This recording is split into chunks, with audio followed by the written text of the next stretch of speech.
prologue to Antigone sets the action in Thebes, in front of its royal palace. Antigone emerges from the palace with her sister, Ismene. She tells Ismene that she's brought her outside the palace so they can speak freely without being overheard.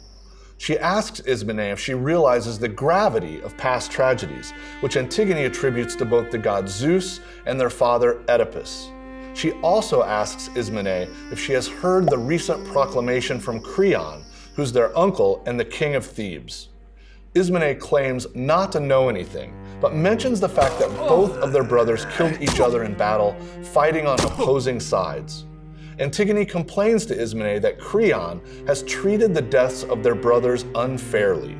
He gave Eteocles a proper burial and funeral since he defended Thebes, but he gave orders that Polynices, who fought for Argos, is to be left unburied and without funeral rites. Creon has also ordered that anyone who interferes will be stoned to death. Antigone tells Ismene this news should make her want to be worthy of her ancestors by doing what is just for Polynices. Antigone proposes they bury Polynices' corpse themselves. Ismene is shocked at the suggestion, since it would disobey Creon's orders, but Antigone argues that it would be a larger betrayal to Polynices to leave him unburied, and that it's their family duty. Ismene warns Antigone to think carefully about this decision and reminds her of their tragic family history. Their father, Oedipus, and mother, Jocasta, died tragically. All they have left is each other. She also reminds Antigone that they're both women and therefore they shouldn't fight with men. Ismene tells Antigone she'd rather obey Creon to avoid the harsh punishment if they're caught. Antigone informs Ismene that she'll bury Polynices with or without her help because she sees it as her duty to the dead, and she's willing to sacrifice her life for this duty. Those who do not uphold ancient burial rites, Antigone adds, rightly earn the loathing of the dead.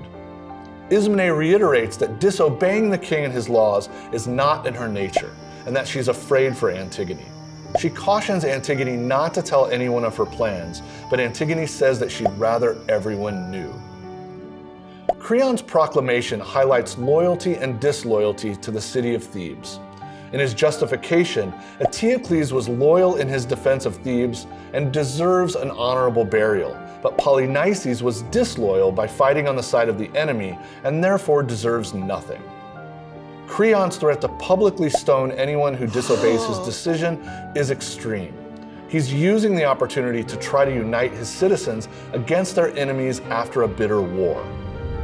But Antigone's concept of loyalty is to her family, not to her king or city. She also believes that Creon's proclamation will offend the gods. Antigone sees the proper burial of Polynices as the right way to show respect to the gods, and she believes that obeying divine law is more important than obeying mortal law. Her concern about leaving Polynices unburied reveals her belief that she and Ismene will rightly earn the loathing of the dead. Ismene disagrees with her sister. Ismene's fear of being punished outweighs her desire to bury her brother. She's also weary of her family's past tragedy and sees Antigone's choice as one that will only lead to more of the same.